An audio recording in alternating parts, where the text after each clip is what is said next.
Hello guys, मैं वही हूँ जो ये नहीं बोलने वाली। Welcome back to my channel, but my name is Sugandha. आप सबने इस चीज़ को बहुत मिस किया। मुझे पता है आपके बहुत सारे क्वेश्चन हैं, आपको बहुत ज़्यादा मेरे से नाराज़गी भी है और खूब गुस्सा भी आ रहा होगा क्योंकि आपको बीच में छोड़ के कहाँ चली गई है ना। तो गाइज़ मेरे कुछ इंपॉर्टेंट काम भी थे तो उसको भी करना पड़ता है, तो बिल्कुल टाइम नहीं मिल रहा था।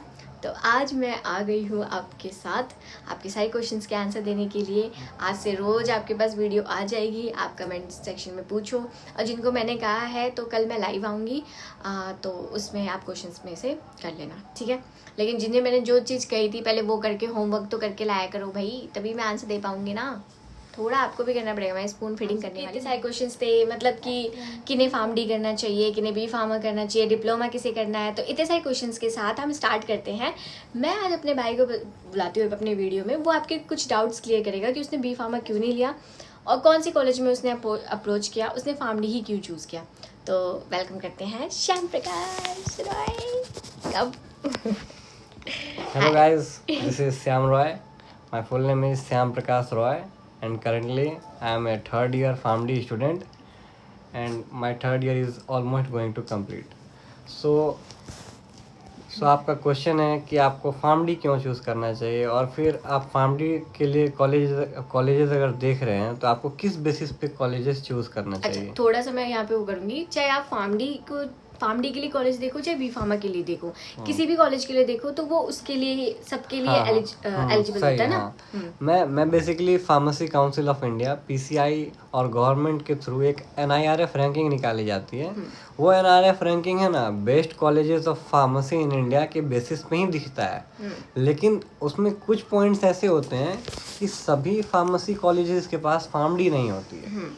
तो ये चीज़ आपको देखनी होगी और पहले उस कॉलेजेस के टोल फ्री नंबर या फिर जो भी कस्टमर केयर नंबर उस कॉलेज ने प्रोवाइड करके रखा है, आपको पहले उनसे कॉल करके एक बार बात करनी होगी। क्या आपके पास फार्मडी प्रोग्राम है, क्या आप फार्मडी करवाते हो, तो ये चीज़ आपको खुद से पूछनी होगी। और तीसरा मोस्ट इम्पॉर्टेंट, उनके कॉल नंबर्स पे डिपेंडेंट मत रहना। विजिट जितना कर सकते हो और मतलब कॉलेज वगैरह, और उनके स्टूडेंट से कनेक्ट करने की कोशिश करना, क्योंकि वो ज़्यादा आपको अच्छे से बेटर बता पाएंगे।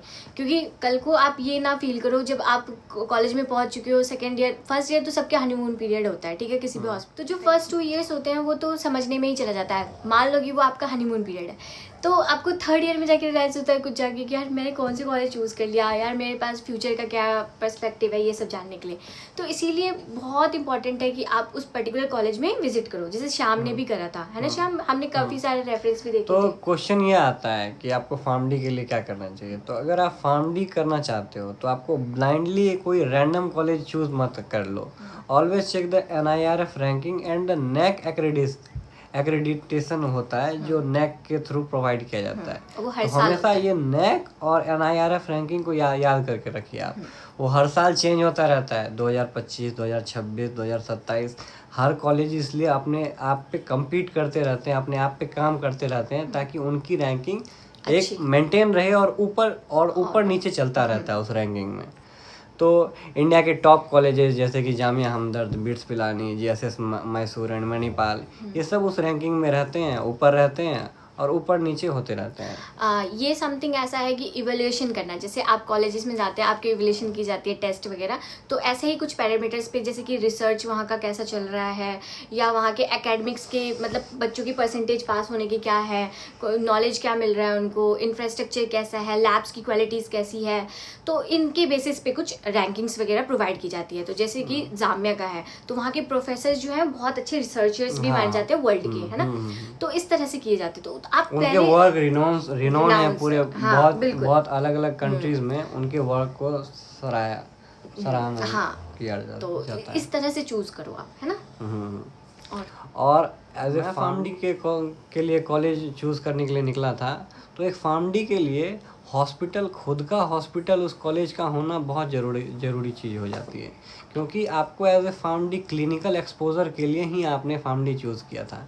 क्योंकि हमारे पास सब्जेक्ट्स होते हैं फार्माकोथेरेपेटिक, जिसमें फार्माकोलॉजी में जितने आपने थ्योरी पढ़े, जितने आपने डिजीज़ के बारे में देख लिया, जितने आपने सारे मेडिकेशंस, उनके रोल, उनके मैकेनिज्म ऑफ एक्शन, सारा चीज़ देखा, बस उन्हें जा कर के डीपली क्लिनिकली आप पेशेंट्स को देख पा रहे हो हॉस्पिटल में, आप राउंड्स ले रहे हो, आप पेशेंट्स हिस्ट्री ले रहे हो, आप उनकी कंप्लेंट्स ले रहे हो कि क्या उसे कंप्लेंट्स आ रही थी, उसके खांसी था, बुखार था, कितने दिन से था।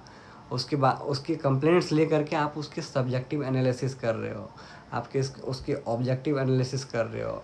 तो एक सोप एनालिसिस करके आता है, आप उसके पूरा वो निकाल रहे हो। उसके बाद लैब इन्वेस्टिगेशन में जो रिपोर्ट्स आ रहे हैं उसे आप चेक कर रहे हो। उसके बाद जा कर के एक डायग्नोसिस बनती है, प्रोविजनल डायग्नोसिस पहले ही दिया जाता है और फिर बाद में एक फाइनल डायग्नोसिस आता है लैब इन्वेस्टिगेशन सारा कुछ होने के बाद।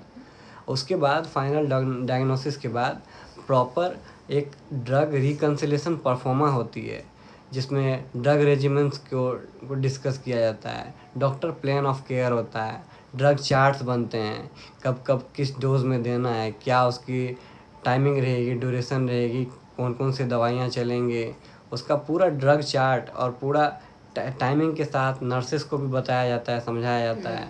तो वो हर चीज़ को मेंटेन रखते हैं। तो ये सब चीज़ पूरा क्लिनिकली बेस्ड आपको सीखना पड़ेगा। यही चीज़ है फार्मडी को जो दर्शाता है और सबसे अलग बनाता है फार्मडी। यही चीज़ फार्मडी को अलग बनाता है।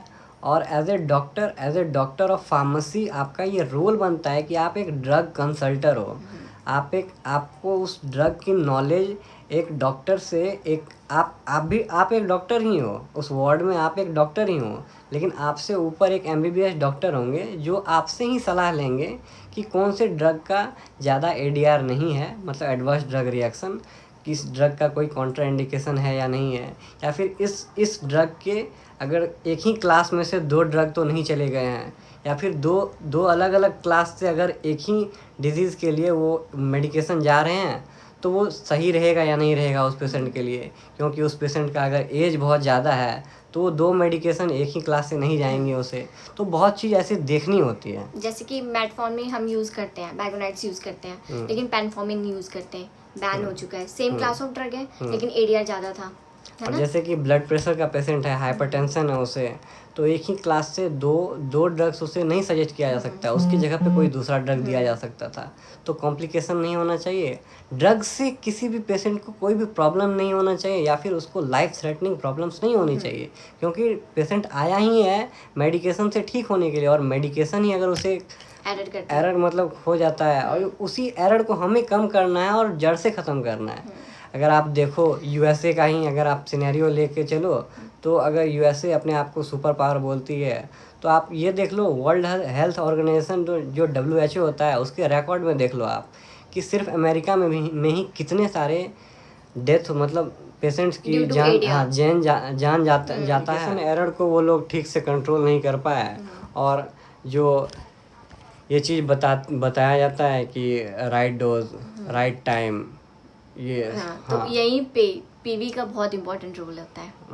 ठीक है, तो अब आप लोग पूछते हो ना फार्माकोविजिलेंस क्या करते हैं, तो ये जो ADR रिपोर्टिंग है, आपको किसी भी मेडिकेशंस के बारे में जो पता चलता है, एडवर्स ड्रग रिएक्शंस के बारे में पहले हुआ था या कुछ नहीं हुआ या अब न्यू केसेस में आए हैं, तो यही इंपॉर्टेंट रोल यहाँ पे जो प्ले करेगा वो है फार्माकोविजिलेंस। तो इसके भी बहुत ज़्यादा स्कोप है। तो हमें एक ट्रेडिशनल मेथड से, जो कि अब तक प्रैक्टिस में चला आया है, सिंपल से इंडस्ट्री, तो एक बार अपने माइंड को स्विच करो। और जिनका भी सपना था कि लाइक नीट की प्रिपरेशन कर रहे थे, डॉक्टर नहीं बन पाए, तो वो इस करियर को चूज कर सकते हैं। और बहुत अच्छी अपॉर्चुनिटीज है इंडिया में, तो मानती हूँ यार अभी बहुत डेवलपिंग में है, लेकिन बाहर अब्रॉड में आपको बहुत अच्छा रिकॉग्नाइजेशन मिलेगा, बहुत ज़्यादा। पर आवर के हिसाब से आप कमा सकते हो, वो भी बहुत अच्छे डॉलर्स में। रैशनल यूज ऑफ ड्रग ही हमें मेनली करना होता है। ये इम्पोर्टेंट है कि हमें कोई भी मेडिसिन यूज करके पेशेंट को हार्म नहीं करना। रैशनल यूज का मतलब ही यही है। कॉलेजेस देखने हैं तो एज ए स्टूडेंट लेवल जो मैंने जैसा किया था, आप मुझे फॉलो कर सकते हो।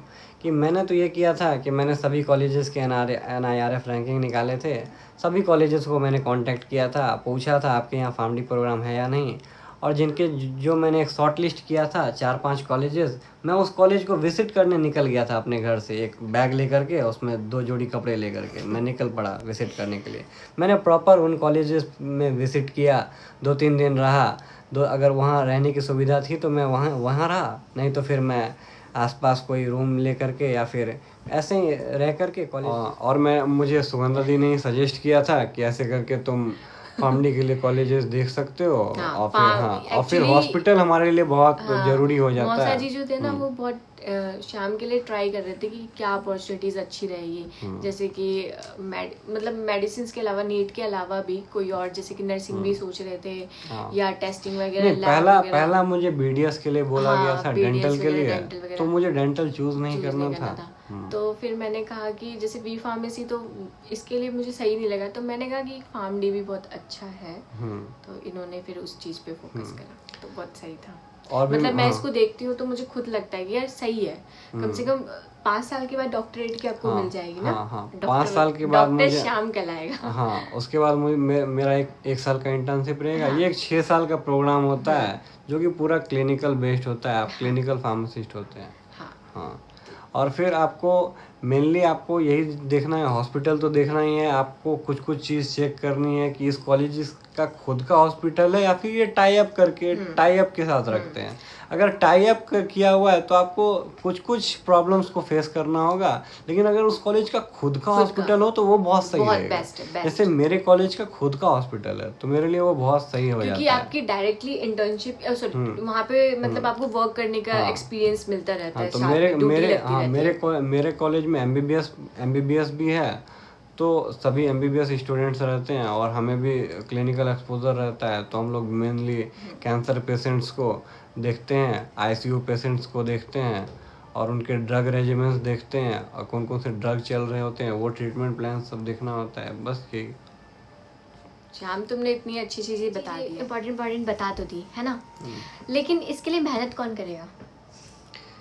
कोई करना ही नहीं चाहता। सबको चाहिए कि भाई स्पून फीड करके जो लोग बता रहे भेड़ चाल में चले जा रहे हैं।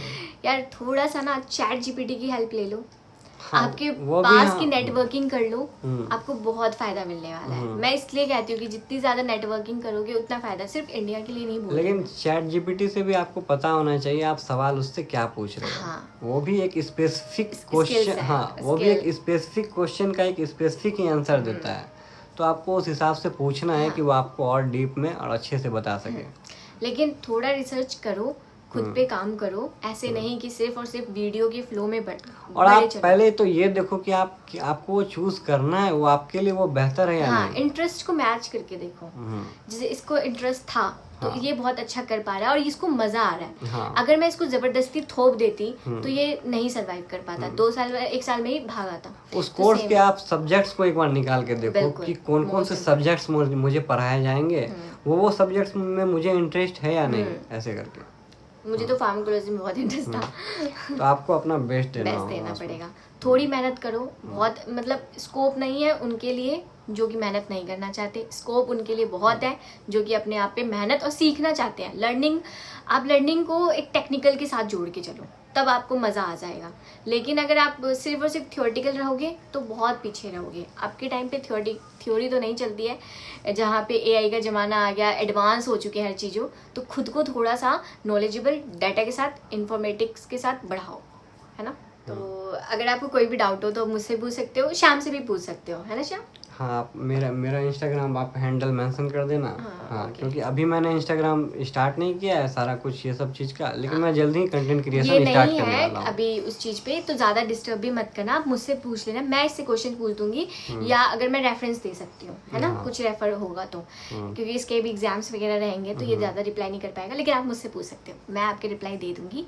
आज से तो स्टार्ट हो जाएगा। सॉरी जो लास्ट फ्यू डेज गए हैं, लेकिन आपसे मैं बहुत क्वेश्चन पूछे, थैंक यू सो मच। ऐसे ही आप मेरे को प्यार करते रहिए, क्वेश्चंस पूछते रहिए, और डाउट आते हैं तो प्लीज़ अच्छे से, मतलब थोड़ा फॉर्मल होके, ठीक है। लेकिन जो चीज़ मैं बोलती हूँ कि भाई मुझे ये चीज़ दो, तो वो होमवर्क होना चाहिए। मैं पूरा जो बोलते हैं ना स्पून फीडिंग, मैं वो नहीं कर सकती।